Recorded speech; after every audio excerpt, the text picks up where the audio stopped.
y el Verbo era con Dios, y el Verbo era Dios.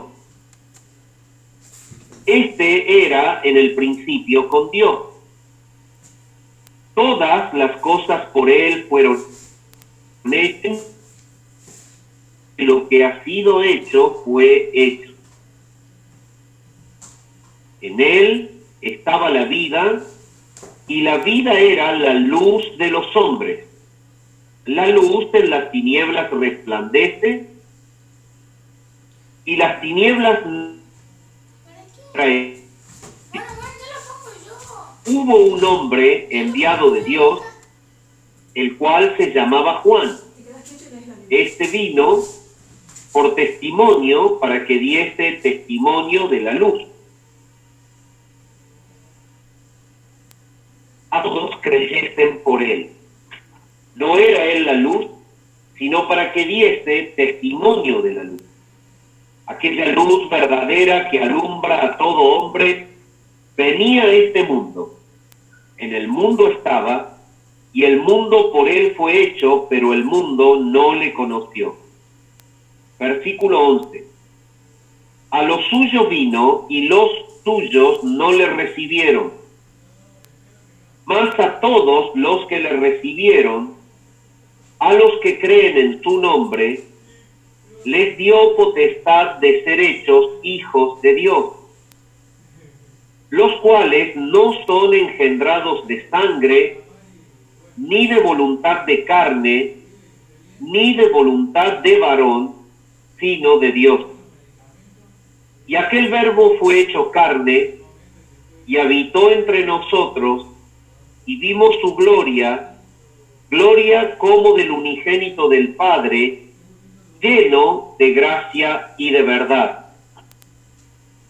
Juan dio testimonio de él, y clamó diciendo: este es de quien yo decía, el que viene después de mí es antes de mí, porque era primero que yo, porque de su plenitud tomamos todo, y gracia sobre gracia. Pues la ley por medio de Moisés fue dada, pero la gracia y la verdad vinieron por medio de Jesucristo. A Dios nadie le vio jamás. El unigénito Hijo, que está en el seno del Padre, Él le ha dado a conocer. Como lo estamos haciendo, acompáñenme al Evangelio de Juan, el capítulo 20.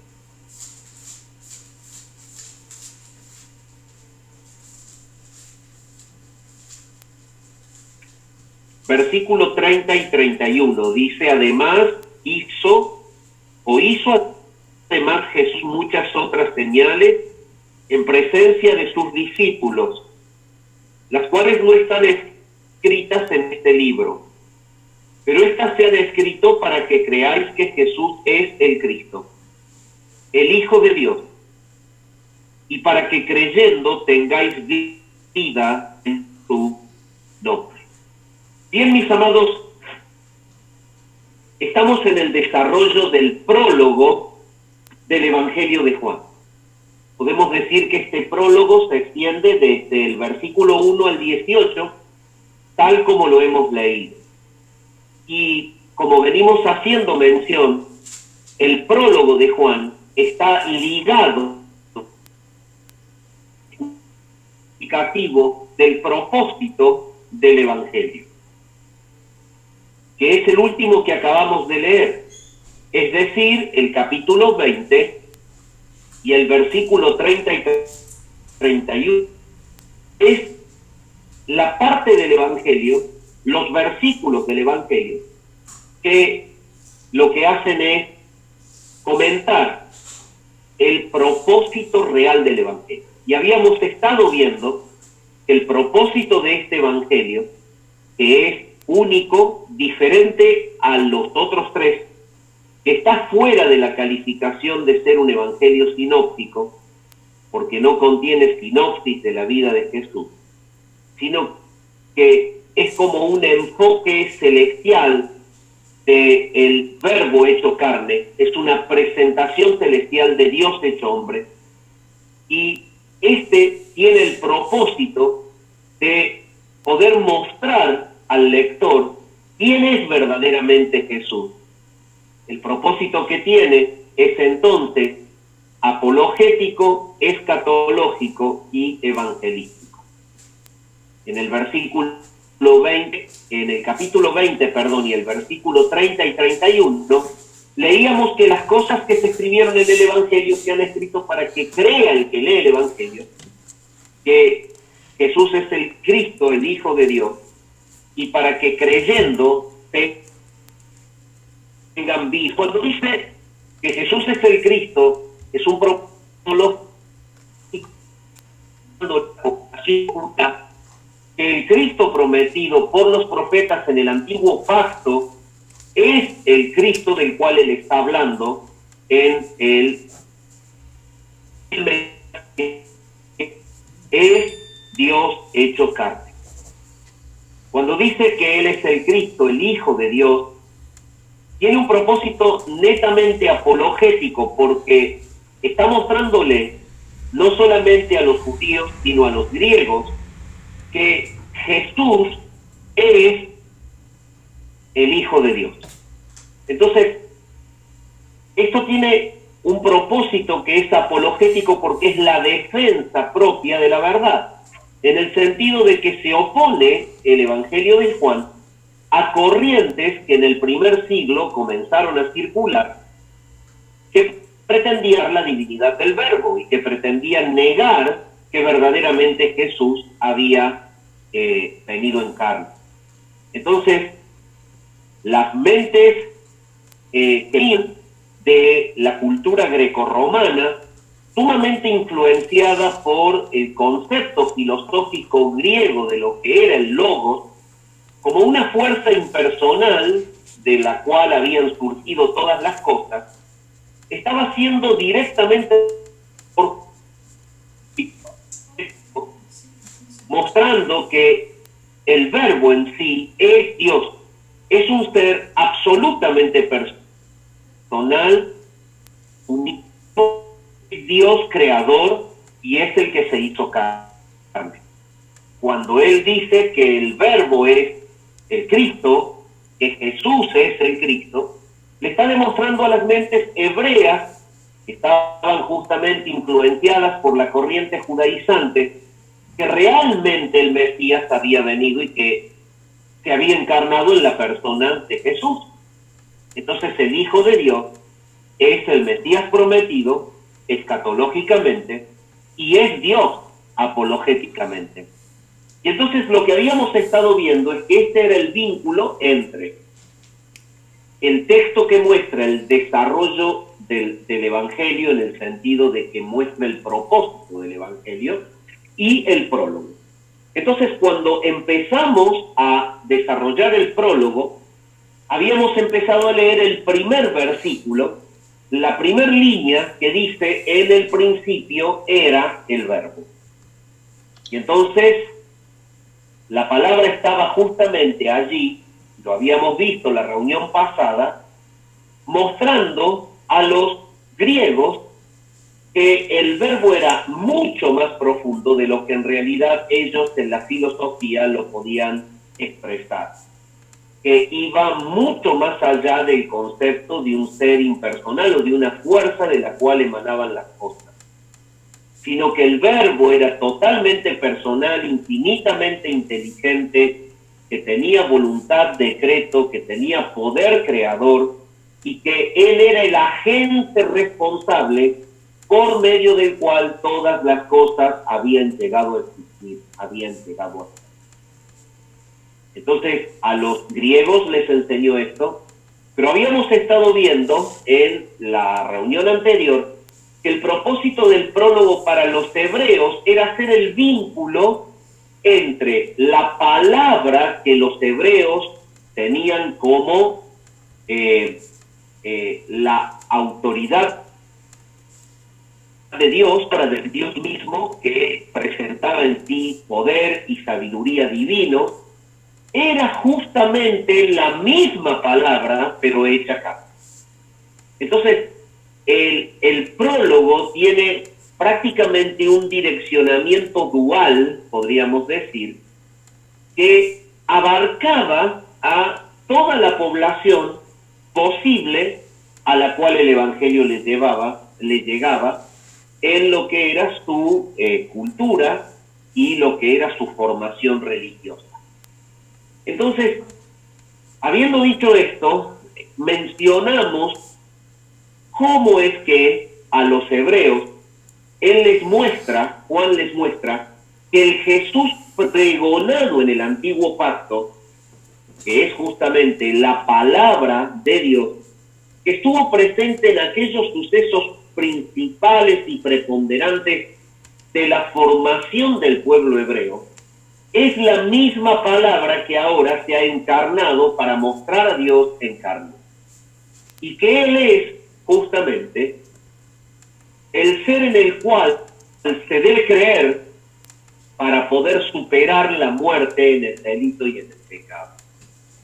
Entonces, por eso es que el mismo Evangelio dice, si ustedes no creen que yo soy, van a morir en vuestros pecados. Porque el propósito del Evangelio, en su fase evangelística, es que se crea en el Verbo hecho carne.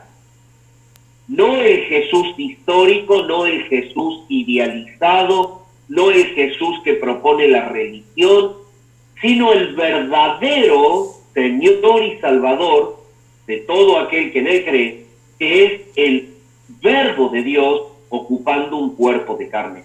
Esto tiene una connotación netamente evangelística porque Juan está mostrando que es el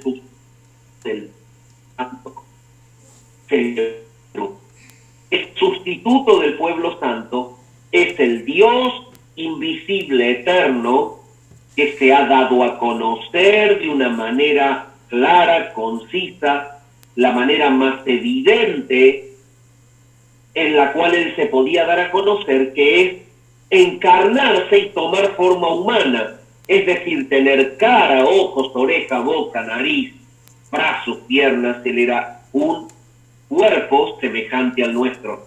Esa es la manera en la que Dios se ha dado a conocer de una forma más evidente, más concisa, es encarnándose y tomando forma humana. Entonces, el hecho de que Juan esté apuntando a que hay un secreto de evangelización en la presentación del Verbo como el Cristo prometido que ha llegado el momento y que se ha encarnado, y como el Logos, autor de la creación, hecha carne, esto es fundamental para que la persona que cree en Él como el Dios hecho hombre pueda tener vida eterna.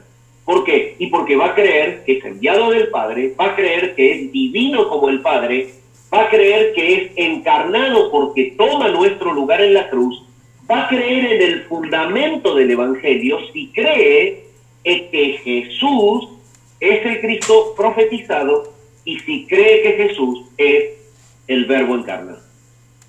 Y esta es la profundidad del prólogo en relación con el epílogo, que es la última partecita que acabamos de ver del Evangelio.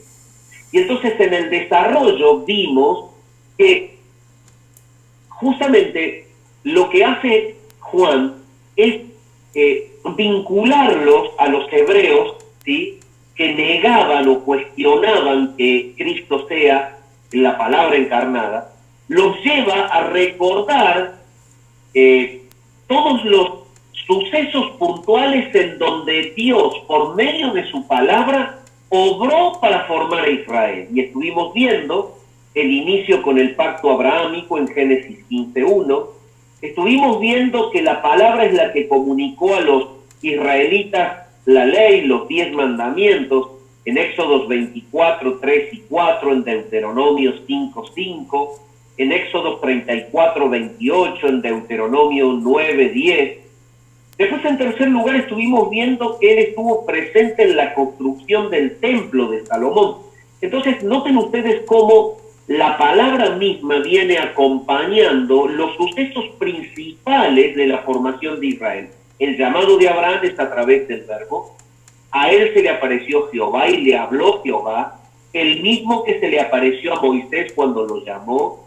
Entonces estuvimos viendo que desde el Génesis, en su etapa principal, Jesús, fuera de la carne, viene trabajando como el Redentor del pueblo santo. ¿Se acuerdan que lo habíamos visto? Y entonces hicimos un recorrido por el Antiguo Pacto y por el Antiguo Testamento, viendo a Jesús fuera de la carne, fuera del cuerpo, pero en plena actividad de redención.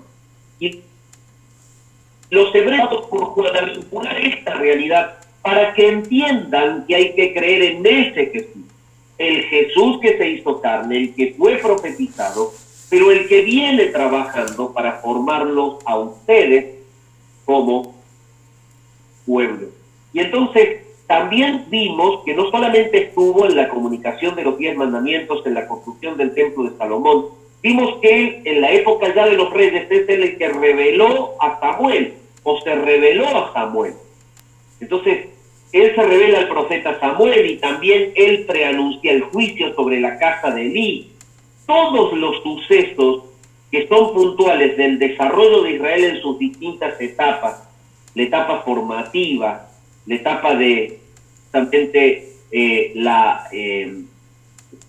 la formación dentro de los 430 años en la esclavitud en Egipto, luego la liberación, luego la época de los reyes, luego la época de la división del reino. Cada una de las etapas importantes de Israel estuvo caracterizada por un suceso. Jesús les habló. La palabra estuvo trabajando en ellos. Aún cuando ellos iban de camino en el desierto, después de haber sido liberados, posterior al 1450 a.C. en adelante, y él estuvo guiándolos en la nube y en el fuego, en esa columna de fuego y en la nube, fue Jesús. Y eso lo aclara Pablo escribiendo a los Corintios, que el que los seguía y el que estaba allí guiándolos era Cristo. Entonces el nuevo pacto con el antiguo pacto tienen un eje de vinculación, es Jesús. Y lo que Juan está queriendo hacer es mostrarle a los hebreos que es Jesús el que los acompañó, es Jesús el que le habló a Moisés, es Jesús el que estuvo allí liberándonos de la mano de Salomón, de Faraón, es Jesús el que los continuó guiando en el desierto, es Él, y es Él el que se hizo carne. Entonces, el hebreo estaba azotado por la corriente judaizante y que en calificar a Jesús de quién era verdaderamente Él y de que había venido, ellos decían que no era el rey de Israel, que no era el que había venido en poder, porque lo vieron morir, lo vieron reducido por el poder romano, lo vieron crucificado y colgado. Sin embargo, el Evangelio tiene este fundamento para que creyendo en Él tengan vida en su nombre. Y por eso dentro de este Evangelio, vuelvo a decirlo, el Señor repite esta verdad. Si ustedes no creen que yo soy, el yo soy de Éxodo 3:15, así le dirás al pueblo, el yo soy me manda a que yo los guíe para liberarlos. Si ustedes no creen que yo soy, van a morir en sus pecados. Él fue quien aconsejó a Elías, él fue quien reveló las escrituras a los profetas, él fue el que inició el nuevo pacto, eso lo vimos en Lucas 22:20, Hebreos 9:15, 12:24. Él instruyó a los creyentes en Génesis 10:27, los une en un templo espiritual en 1 Corintios 3:16, 2 Corintios 6:16 y Efesios 2:21 lo vimos. Él reveló la divinidad al hombre. Todo esto es lo que ha hecho Jesús. San Juan 1:18 y 14 del 7 al 9 nos muestra que Él reveló la divinidad al hombre. y lo podemos ver, lo hemos leído en esta noche, dice: a Dios nadie le vio jamás, pero el unigénito Hijo que está en el seno del Padre, Él le ha dado a conocer. Y en el capítulo 14 y el versículo 7 al 9 de Juan, en el 14 del 7 al 9, podemos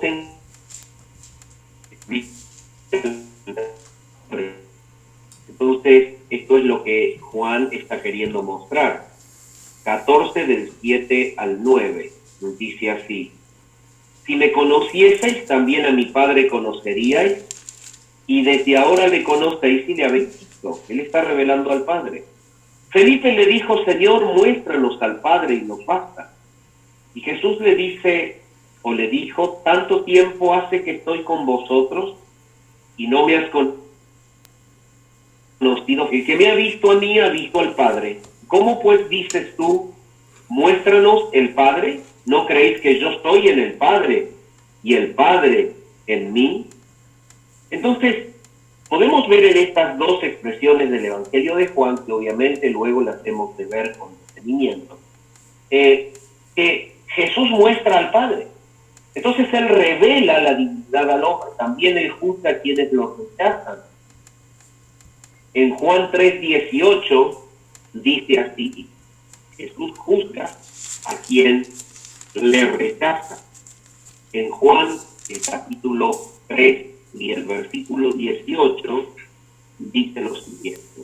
Dice: el que cree o el que en él cree no es condenado, pero el que no cree ya ha sido condenado porque no ha creído en el nombre del unigénito Hijo de Dios. Entonces, Él no solamente que revela la divinidad, sino que Él es un elemento, un motivo de juicio para los que no creen. Dicho de otra manera, Él es el filtro que en realidad muestra quién es escogido y quién no. Y eso es lo que había estado explicando también la reunión pasada. Él juzga a quienes lo rechazan. En el mismo capítulo 5 y versículo 22 del Evangelio de Juan, nos dice lo siguiente, el 5:22 de Juan: porque el Padre a nadie juzga, sino que todo juicio dio al Hijo. El Padre a nadie juzga, sino que Dios ha dado al Hijo. Y el Hijo va a ser el que va a llevar a cabo de manera práctica los juicios. Así como Él es el filtro que muestra quién es el escogido que cree y quién es el que no cree y muere en sus delitos y en sus pecados, en su rebeldía y en su rechazo del llamado de Dios a través de la gracia común. Estos que van a ser juzgados y condenados, o sea, caen debajo de la piedra. Es la piedra que cae sobre ellos y los desmenuza. Entonces, esa es la actividad de la palabra, Jesús. Y entonces, los hebreos conocen todo esto, ya vienen siendo instruidos proféticamente en el antiguo pacto sobre este Mesías que había de venir, y lo que Juan hace es mostrar que es Jesucristo. Entonces habíamos visto la primera frase: el verbo era con Dios. La expresión en el griego era, en el principio era el verbo. Esta es la primera frase. En el principio era el verbo. Y entonces habíamos visto que en el principio era el verbo. El resumen era que Juan estaba mostrando que Jesucristo es Dios porque Él existía antes del comienzo de la cosa. Entonces, el hecho de que Juan muestre que todas las cosas creadas deben indiscutiblemente ser actuadas por un creador, todo lo que tiene un punto de inicio como punto de existencia no tiene existencia inicial. Entonces, el hecho de decir que en el principio era el verbo, y en ese tiempo verbal imperfectivo, que significaba que en el momento del principio el verbo ya era, o que venía existiendo desde la eternidad, confirma Juan que ese verbo es Dios. ¿Por qué? Porque justamente al estar detrás del punto del origen de todo lo visible y de todo lo creado, lo colocaba en el lugar que correctamente debe estar colocado en el concepto, como el autor de la creación. Entonces, al decir Juan, en el principio era el verbo, está diciendo, él está detrás de lo existente porque él existe siempre, desde siempre y hasta siempre. Él es eterno. Entonces, el arjí, en el principio, era el verbo, está entonces diciendo literalmente que Cristo Jesús es un ser que con su existencia eterna abraza, abarca, contiene la eternidad. Entonces, esto es algo realmente tremendo, porque está mostrando este ser como que él abraza a la eternidad. Desde allí, dice Juan, surge todo lo que vemos y todo lo que no vemos. Y esto lo podemos confirmar no solamente por la expresión de Juan, sino que también lo revisábamos Colosenses 1, 15 y 16, que dice, él es la imagen del Dios invisible, el primogénito de toda creación, porque en él fueron creadas todas las cosas, visibles e invisibles, sean tronos, sean dominios, sean principados, sean potestades. Todo fue creado, dice Pablo a los Colosenses 1, 15 y 16, todo fue creado por medio de él y para él. Entonces, veíamos en esa primera frase del prólogo la preexistencia del verbo, ¿sí? Y el concepto que debemos rescatar es este, que él es el que contiene a la eternidad y está confirmado porque desde él y por él las cosas llegaron a existir. Entonces, nunca debes dudar cuando miras un astro en decir Jesús es el autor de ese astro. El verbo era en el principio. Entonces, la frase es sumamente significativa y está vinculada al epílogo del capítulo 20 porque está mostrando justamente que Jesús es Dios. Bueno, no puedo apagar la cámara porque tengo que desarrollar con el pizarrón la otra parte de la explicación. Decía de apagar la cámara para que se escuche mejor el audio, pero no voy a poder hacer. Entonces, lo que habíamos estado viendo, que en el principio era el verbo, se debe conectar ahora con la explicación de la segunda frase de esta primer versículo de Juan. En el principio era el verbo, ¿sí? Ya vimos el desarrollo de esta línea, pero ahora dice, y el verbo era con Dios. Bueno, acá el término en el griego es que el logos, pros, ton, theon, se traduce, el logos y el verbo era Dios. Entonces, era con Dios. El hecho de que diga era con Dios a través de esta frase pros, ton, theon, es sumamente significativa porque está revelando un concepto mucho más profundo que el hecho de decir que estaba con Dios, o que era con Dios, o que estaba al lado de Dios. El concepto que está queriendo transmitir la frase el verbo era con Dios es el concepto de que dos seres enfrentados uno al frente del otro. Cuando vemos la expresión pros o la preposición pros, debe ser traducida allí como dirigido hacia. Lo que está queriendo decir entonces es que el Verbo estaba enfrentado cara a cara con Dios.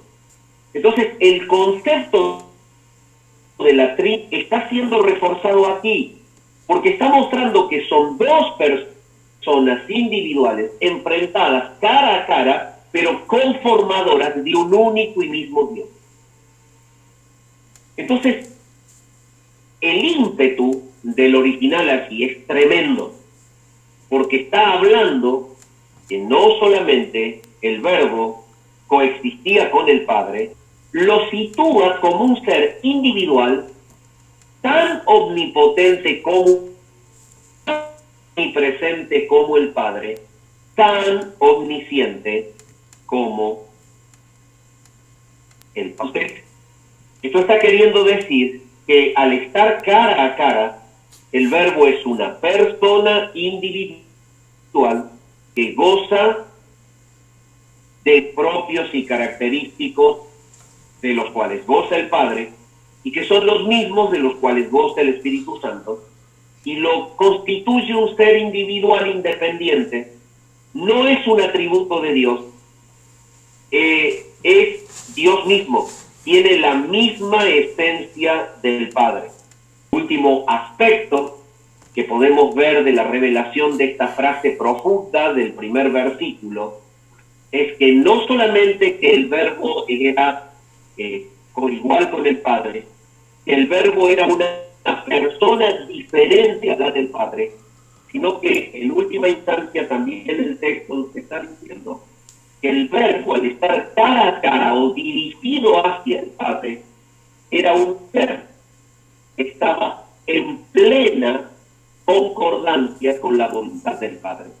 El hecho de estar dirigido hacia da justamente el origen de que la voluntad del Padre estaba impresa en el deseo del Verbo, y el Verbo desde la eternidad siente la pasión de sujetarse a su Padre.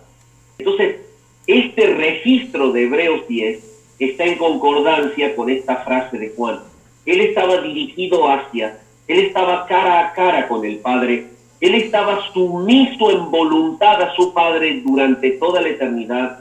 Así como el Padre le amó con un amor eterno, él le amó al Padre en una actitud de sumisión eterna a la voluntad del Padre, y por eso él se encarnó. Y entonces es lo que dice Filipenses 2, del 5 al 8. Dice: haya pues en vosotros este sentir que hubo también en Cristo Jesús, el cual, siendo en forma de Dios, vuelve la palabra allí en la escritura de Pablo a los Filipenses a mostrar la deidad del Verbo, a mostrar que él es coexistente y coigual en esencia y en naturaleza con el Padre, pero que es una persona diferente al Padre, y que es evidentemente lo que Pablo escribe a los de Filipos allí. Él era en forma de Dios, no estimó el ser igual a Dios como cosa que aferrar. Estando, dice Pablo a los de Filipos, en la deidad, estando en la gloria, siendo una persona que compartía la naturaleza divina, él se despojó a sí mismo. Él tomó forma de siervo, hecho semejante a los hombres, y estando en la condición de hombre, se humilló haciéndose obediente. Entonces, cuando la palabra habla allí en Filipenses de que él, siendo en forma, no estimó el ser igual a Dios como cosa que aferrarse, está mostrándolo enfrentado cara a cara con el Padre, disfrutando de la gloria, en un compartir de un amor perfecto que no tiene vestigios de ajes del pecado, ni tampoco posibilidad del deterioro. Ese es el amor eterno con el cual el Padre le ha amado. Amor del Padre al Hijo, amor del Hijo al Padre, desde el cual se comparte el amor hacia los escogidos del Padre. Aquí está lo que Juan en el 1:1 dice: el Verbo estaba cara a cara, prostonseon, dirigido hacia, en una voluntad personal por amor al designio y al deseo del Padre. Es algo tremendo lo que Juan hace con su evangelio, hermano. Realmente escalofrío cuando podemos entender lo que dice la palabra. Y es lo que la Escritura muestra. La voluntad del Hijo sujeta al Padre. La ejercita cuando Él se encarna. Y Él en este acto obediente de la encarnación sigue siendo obediente hasta la crucifixión. Ese era el propósito. Por eso Pedro dice que nosotros somos salvos no con cosas corruptibles, o somos redimidos no con cosas corruptibles como oro o como plata, sino con la sangre de Cristo, la sangre de Él como la de un cordero sin mancha y sin contaminación, ya destinado desde antes de la fundación del mundo para ser nuestro Salvador, pero manifestado en los postreros tiempos por amor de nosotros. Esto es, que el Padre ya le ha determinado al Hijo en la eternidad, en el momento en el que Él era pros ton theon, era dirigido hacia el Padre, estaba con Dios, o era con Dios. Entonces, esa voluntad del Padre al Hijo es la que Él practica al venir, de una manera humilde y sumisa. Y Pablo le dice a los filipenses, ustedes deben vivir este nivel de humildad. El Maestro, el que se encarnó, el Salvador y el Redentor de ustedes, es el que les ha dado la lección más los Filipos, mostrándoles que el creyente que verdaderamente glorifica a Dios es el creyente que sigue las pisadas de su Señor y que vive por las pisadas y el camino de su humildad. Y esa humildad es la que llevó a Cristo a nacer como uno. Y esa humildad es la que lo llevó a morir en una.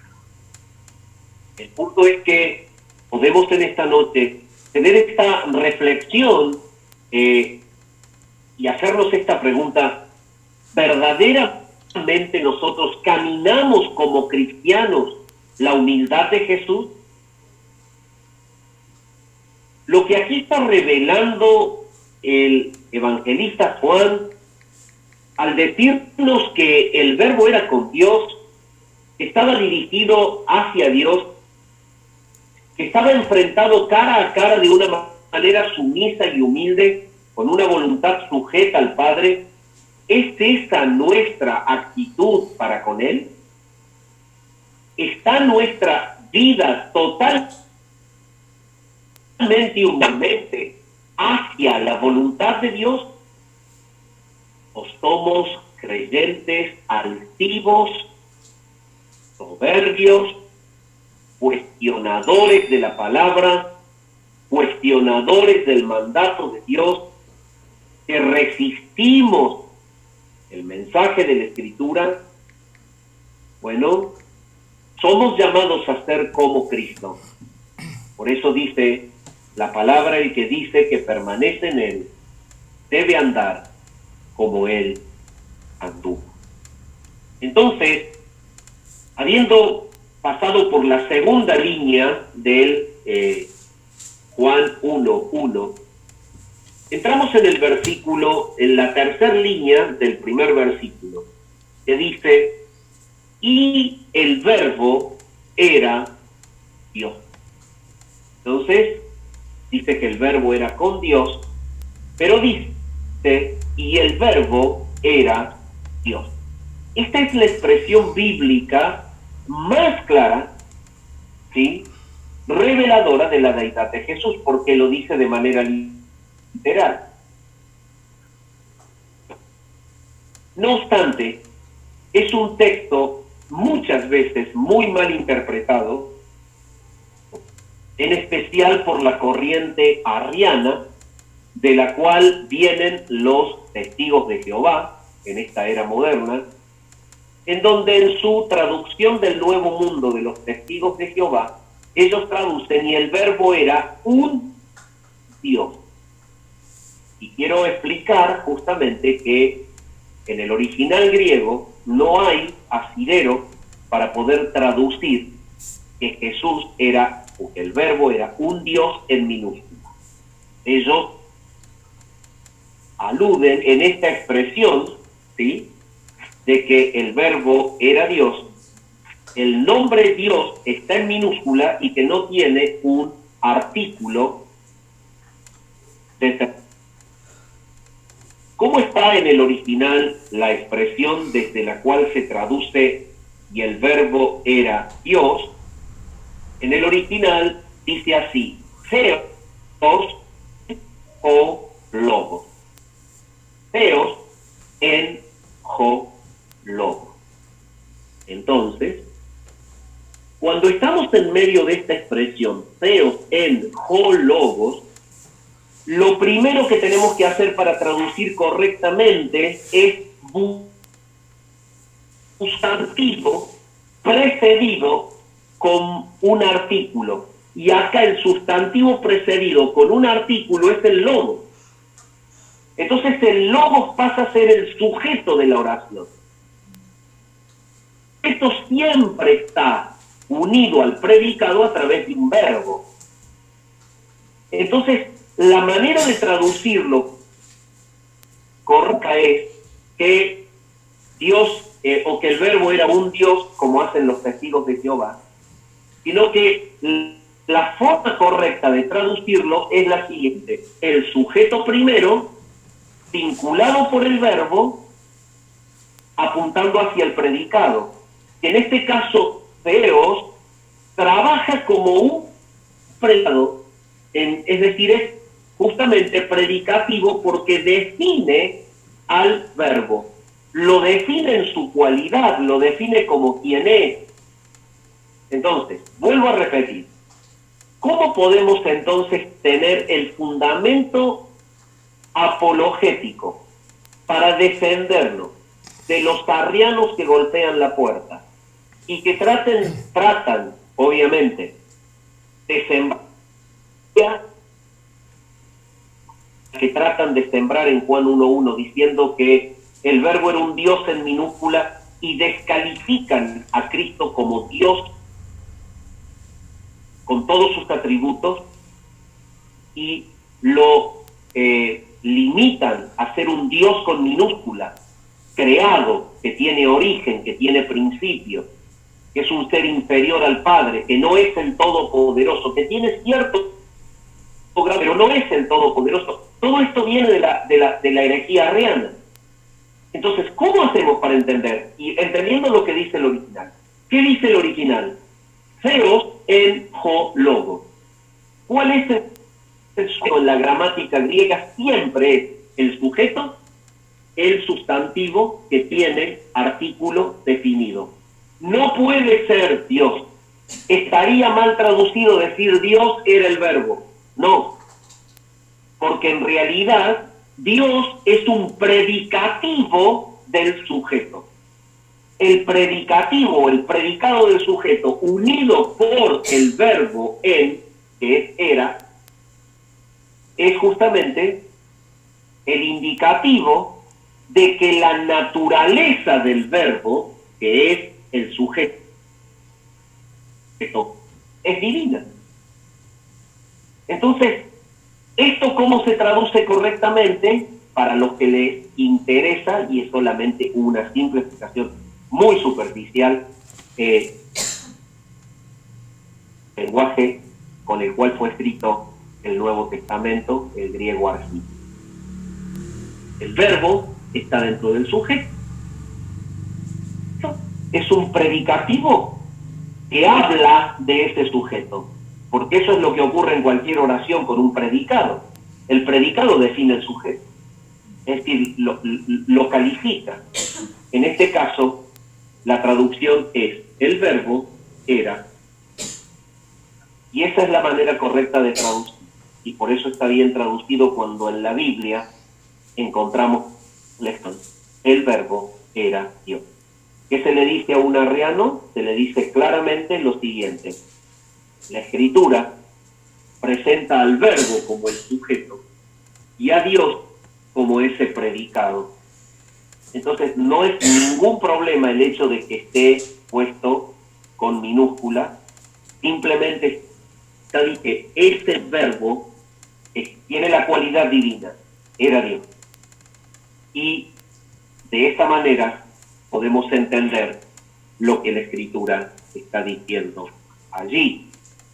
Entonces, cuando dice Theos en ho logos, debemos identificar entonces, como lo acabo de decir, que el logos es el sujeto, porque está precedido por un artículo, y que el Dios está funcionando como un predicativo de este sujeto, ¿sí?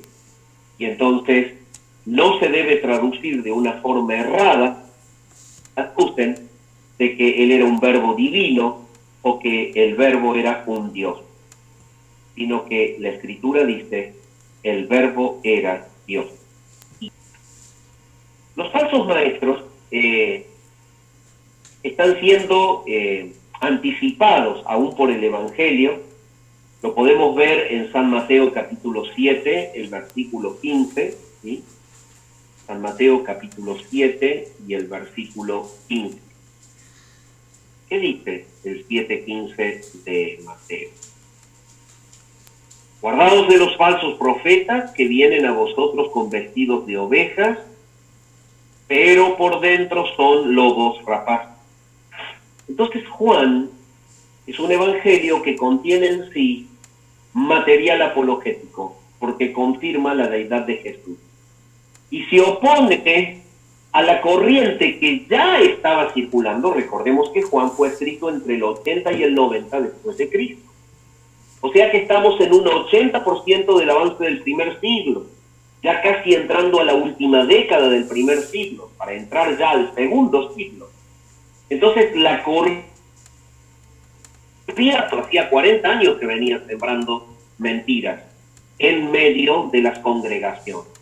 Y Pablo viene luchando contra los falsos maestros, y cuando Juan, que ya tenía cerca de 90 años, escribe este evangelio, evidentemente él ya puede ver el avance del deterioro de las falsas doctrinas impresas por los falsos maestros.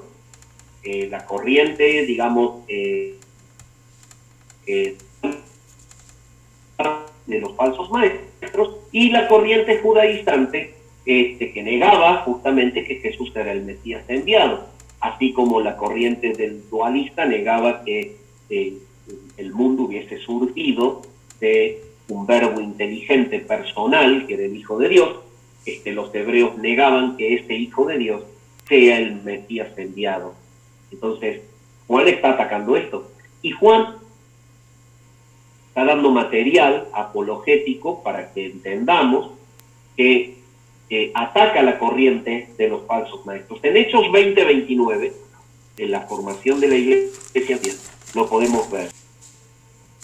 Dice así el versículo 29, libro de Hechos, del capítulo 20 del libro de Hechos.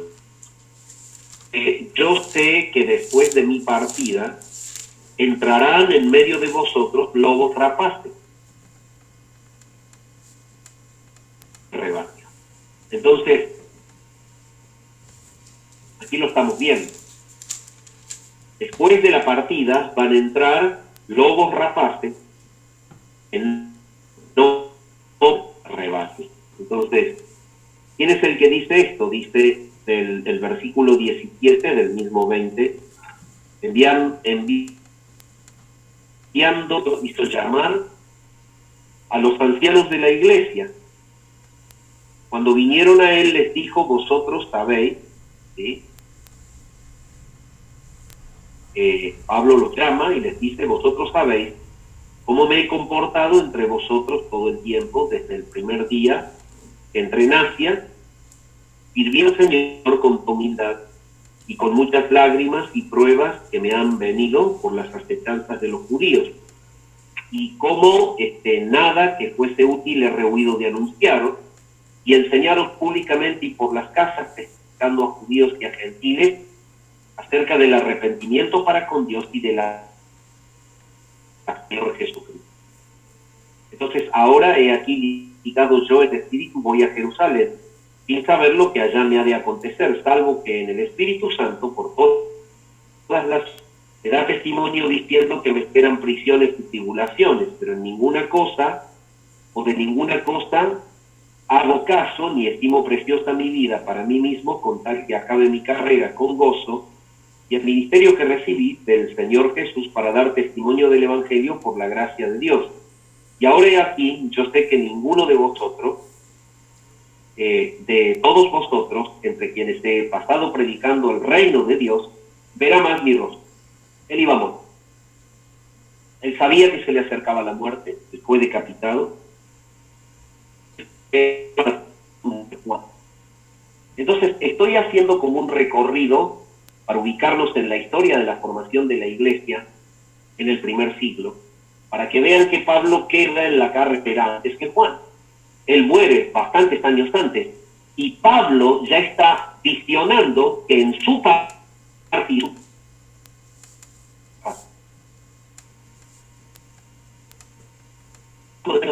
de la que esto suelta y de la doctrina. Dice Pablo, le escribe a versículo: que estoy limpio de la sangre de todos, porque no he rehuido anunciaros todo el consejo de Dios. Por tanto, mirad por vosotros y por todo en que el Espíritu Santo está puesto por obispos. Fíjense en que Pablo, como el apóstol, en una conferencia de pastores, posiblemente una de las primeras que hubo, de las que siguen haciendo, y el disertante es el mismo apóstol Pablo, y él está formando a los pastores de las distintas congregaciones y diciéndoles lo que se les avecina. Y se les avecina lo que en realidad tenemos los pastores hoy, que luchar contra lobos rapaces que predican un falso evangelio y que se meten en las iglesias y que destruyen a las ovejas y que, bueno, destruyen la obra de Dios. Bueno, Pablo está haciendo esto y él está diciendo, miren, ustedes deben mirar por ustedes, se deben cuidar ustedes de que sigan la doctrina que les he enseñado, no se dejen mover de la doctrina, pero también cuiden a las ovejas, porque los lobos van a enfocar en comerles las ovejas. Entonces, apacienten la iglesia del Señor, propia sangre, en donde el Espíritu los puso como pastores, como obispos. Y él dice y aclara: porque yo sé que después de mi partida, versículo 29, entrarán en medio de vosotros lobos rapaces que no perdonarán al pueblo. Y esta frase es escalofriante. El falso maestro, el falso predicador, el que enseña herejías, entra dentro de la iglesia. ¿Saben una cosa? Hay un montón de falsa enseñanza dentro de iglesias que se creen ser de sana doctrina. Y hay que tener real cuidado, hay que ser celosos frente a las escrituras y con todo temor analizando las escrituras para entender que realmente está lo que Dios quiso decir en las escrituras. Va mucho más allá esto de decir dar y aquellos que andan haciéndole decir al Señor cosas que en realidad no dice, porque no está en la palabra, prometiendo la vida color de rosa y prometiendo el éxito personal y que van a acumular campos y casas y cuentas bancarias, siembran y depositan dinero, porque Dios les va a multiplicar, porque Dios es el que...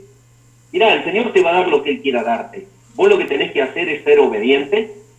El que tiene que trabajar secularmente para glorificar a Dios con su trabajo, trabaje honestamente, santamente, y el Señor le va a proveer y le va a dar lo que el Señor tiene determinado darle. El Señor no hace negocio con sus hijos, no nos debe nada. Él por gracia nos ha salvado y Él usa tu vida hasta el último instante de tu vida para su gloria. Tú, si sos llamado a trabajar en el reino, tienes un llamado, una dedicación, hazlo con total fidelidad y santidad y dependencia. Ese es tu trabajo y el Señor te dará lo que te quiere dar, porque Él es Dios y Él es el provisor y la providencia está en sus manos. Entonces, pero va aún más allá de los falsos maestros modernos, va al hecho de que hay muchos falsos maestros que dicen tener sana doctrina, pero niegan el texto de la Biblia. lo niegan directamente, como no lo quieren creer porque expone el humanismo y la soberbia humana en la cual están acostumbrados a convivir en su vida, entre comillas, cristiana, porque en realidad les es cómodo que la Biblia los adule como grandes héroes de la fe, o como grandes personajes dentro de la iglesia. Y lamentablemente no han entendido el principio fundamental de la salvación del Evangelio de Cristo, que es la humillación que provoca entender la salvación por gracia. Entonces, el falso maestro no solamente es el que abiertamente predica algo que es verdaderamente opositor al Evangelio de Jesús, sino que muchas veces entra el falso creyente, el falso maestro, entra de una manera mucho más imperceptible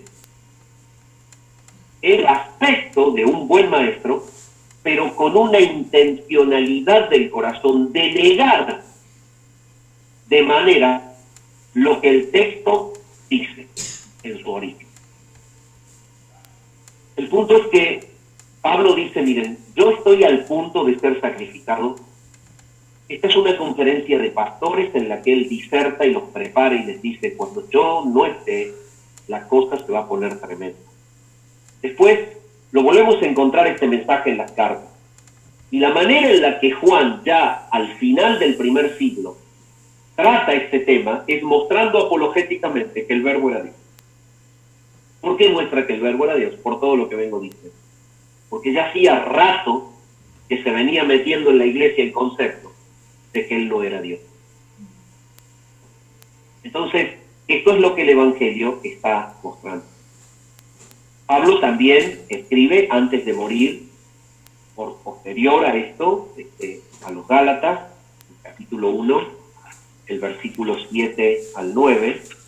Vamos a leer Gálatas, capítulo 1 y el versículo 7 al 9, lo siguiente. Entonces, hizo un recorrido en las Escrituras de acuerdo a su orden histórico, temporal, y hemos visto tanto en el Evangelio de Mateo que se advertía en los sinópticos el hecho de que los falsos profetas estaban dispersos ya en el pueblo y que sembraban doctrinas herejes.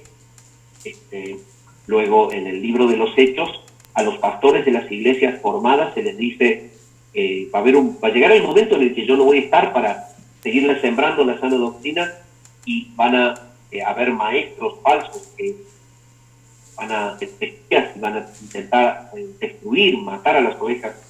Cuando él escribe a los Gálatas en el versículo 7, les habla, voy a conectar desde el 6, yo estoy maravillado de que tan pronto os hayáis alejado del que os llamó por la gracia de Cristo para seguir un evangelio diferente.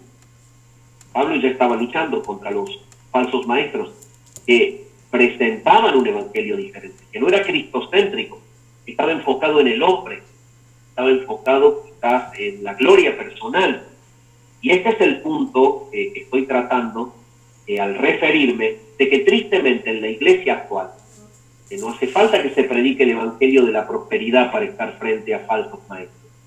Con el solo hecho de negar las doctrinas de la gracia, ya estamos frente a falsos maestros, que para colmo dicen ser los únicos que tienen sana doctrina, pero tristemente son anti-apostólicos, porque todo lo que predicó Pablo lo niegan, todo lo que predicó Juan lo niegan, todo lo que predicó Pedro lo niegan, todo lo que predicó Santiago lo niegan la elección de Dios, niegan la creación limitada, niegan la depravación total del hombre, niegan la perseverancia de los santos, niegan el llamamiento eficaz e irresistible. Entonces, son antiapostólicos declarados ser los únicos que tienen sana doctrina.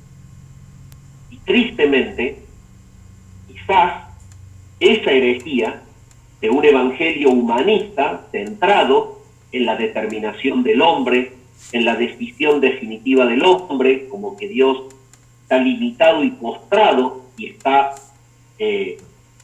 prácticamente obligado a inclinarse ante la voluntad del humano, es una herejía tan grave como la que se predicaba en el primer siglo.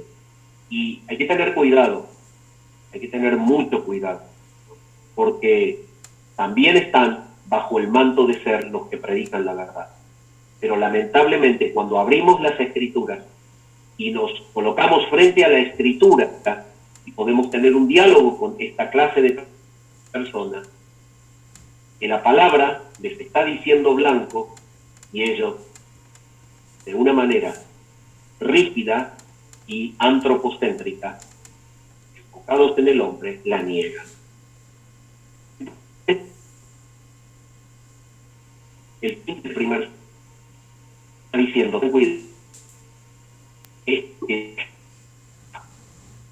para mostrar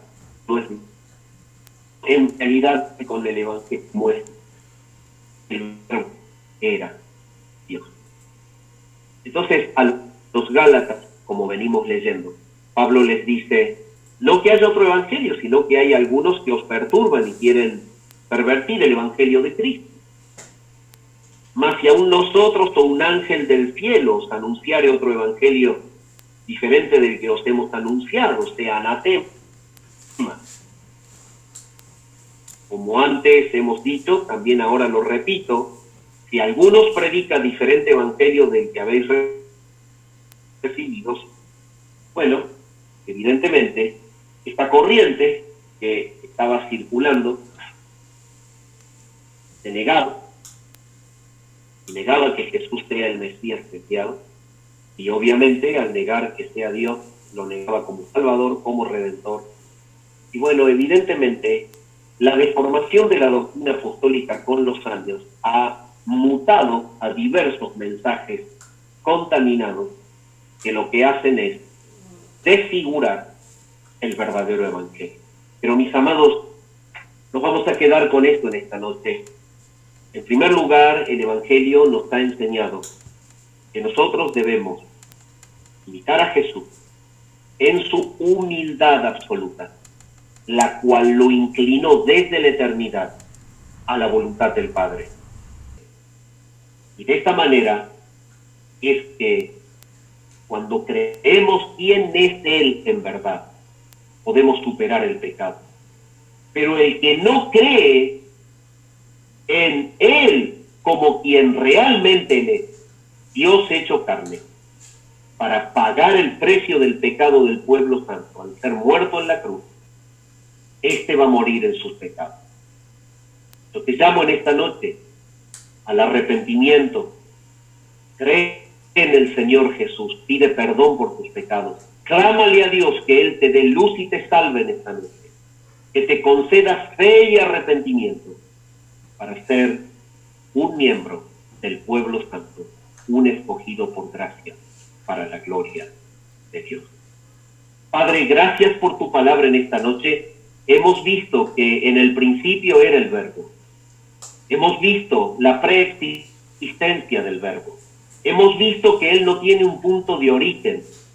Hemos visto que Él abraza la eternidad, que Él no cuenta con un origen creado, porque en realidad Él es eterno y es creador. Hemos visto que tu palabra dice que el Verbo no solamente es preexistente, sino que es una persona distinta de la del Padre, porque dice tu palabra que el Verbo estaba con Dios, que estaba enfrentado cara a cara, que tenía su voluntad inclinada desde la eternidad a satisfacer el deseo y la voluntad del Padre. Y Señor, nos has enseñado que debemos ser humildes y entregados a la voluntad del Padre como lo fue Jesús. Pero también tu palabra nos ha enseñado que el Verbo era Dios, que literalmente el Verbo es el Creador, el Verbo es el Todopoderoso, el Verbo es el promotor de todas las cosas, el Verbo es el digno de la adoración, el Verbo recibe oración y adoración porque Él es Dios. Y amado Señor, también tu palabra nos enseña que Él es el cimiento, la roca eterna, Él es en donde debe apoyarse el pecador escogido por gracia, porque debe creer en Él, porque debe arrepentirse. Tu palabra dice, si creemos en quien realmente le tendremos vida eterna. Gracias, Padre, por tu bendita palabra, por este bendito evangelio. Síguenos acompañando en el desarrollo cuando sigamos adelante, vinculando este prólogo con todas las señales y maravillas que Juan se encarga de mostrar que solamente puede hacer alguien que es Dios habitando en carne humana. Amado Padre, acompáñanos en el momento del saludo y las preguntas. Lo pedimos y te damos gracias en el nombre de Jesús.